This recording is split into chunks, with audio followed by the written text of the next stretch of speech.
parties to handle the crisis and advance peace efforts with the aim of preserving regional stability and international peace and security. Welcome back, ladies and gentlemen. We're now delighted to be joined over the telephone by His Excellency Ambassador Medhat Al-Maliki, the former Assistant Foreign Minister. Very good afternoon to you, Mr. Ambassador. Good afternoon to you.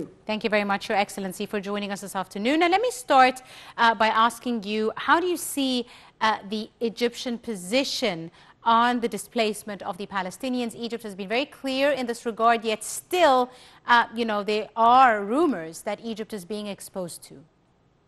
Well, actually, this rumor game has been playing ever since the beginning of the war, when even Israel claimed that Egypt is closing the border from its side, which never happened according to the reality, and of course, which was translated in words by His Excellency, the President of the Republic himself, who assured that the border is open from our side. So this game of Israel trying to camouflage the reality has been going on for some time now, and this new series of lies will not deter Egypt from taking the right position and aligning with the international law and the international humanitarian law. So we have to accept this as part of the game, but not to give it too much credibility, since we've been exposed to this for such a long time now. Absolutely, Your Excellency. Let me ask you, what are some of the latest efforts to stop the attacks on the Rafah area? Well, as you know, Egypt has been undertaking a series of measures and meetings and consulting with its various friends around the world. And we've seen, all of us, we've seen the non-stop diplomatic efforts and the visits that's pouring into Egypt to try to understand better the situation. And we have always explained that the invasion of Rafah, the last refuge of the Palestinians in the deep south of the Gaza Strip, is going to end up with a real catastrophe. And actually, this is not just the Egyptian position, although Egypt is taking the most difficult one, to be honest.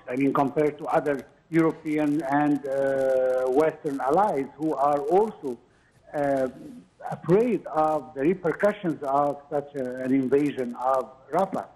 However, what I want to say is that in the position of Egypt, we are ready to take any necessary measure to secure this position.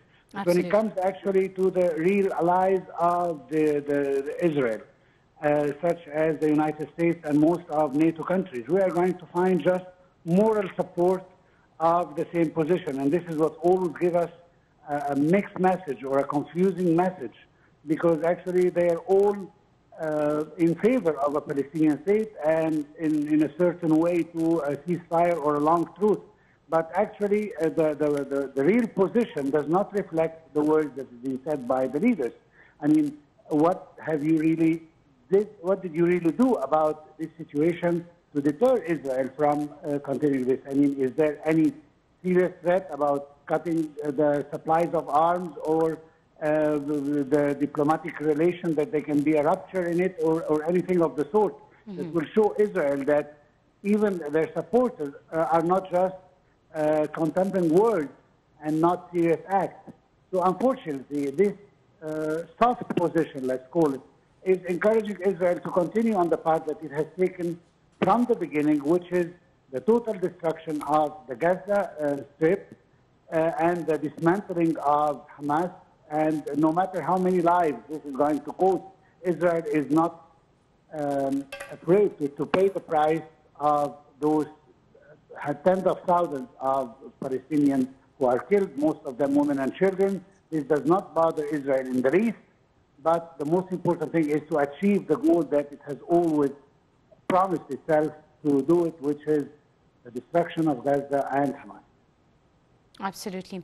Your Excellency, Egypt continues, as you said, to bring in aid to the Palestinians despite all the difficulties it is facing.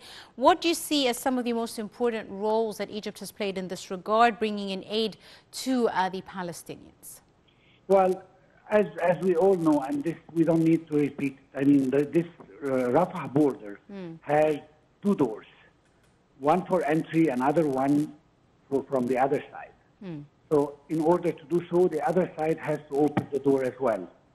If you remember, at the beginning of this war, Yes. Israel have destructed totally the entrance from the Palestinian side.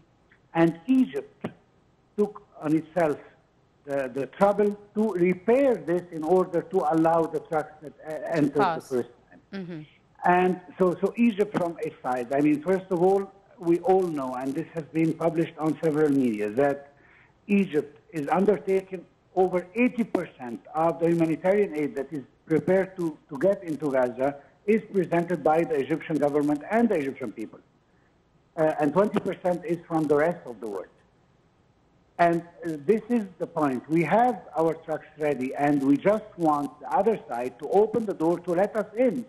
And this, unfortunately, is not in the hands of the Palestinians. The total control of anything that goes in or out of Gaza is in the hands of the occupation force, which is Israeli military, the IDF in particular. And this has been going on for a long time, and unfortunately, although the many accords that were signed, this right was never led by the Israelis. They are the only ones, as an occupier force, who are controlling this. So Egypt's side is open, and Egypt's side has prepared the humanitarian aid and the medical aid that we want to enter. And actually, in all the negotiations that we have done, whether we are talking about the Paris Accords or even the Cairo negotiations that took place recently, we have always said that we want to enter the maximum possible of humanitarian aid. And this is a published declaration that was made by the president himself and the prime minister and the minister of foreign affairs and all the ministries and governmental bodies that are involved in this measure. We want to take the maximum to the Palestinian people who are on the verge of starvation right now. Yes, absolutely. And the hospitals are on the verge of not having any equipment or any tools or any gears to work with.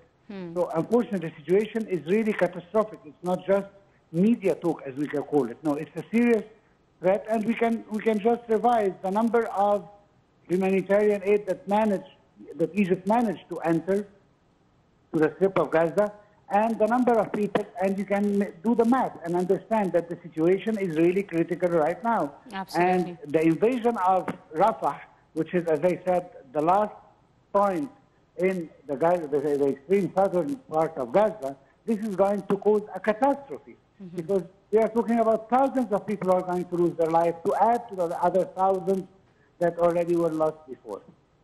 Yes, indeed, absolutely. Your Excellency, Ambassador Midhat Al-Maliki, former assistant to Foreign Minister, thank you very much, sir, for your time and your insight, for joining us this afternoon on Cairo Local Time. Ladies and gentlemen, a short break, and we'll be back for more. Do stay tuned.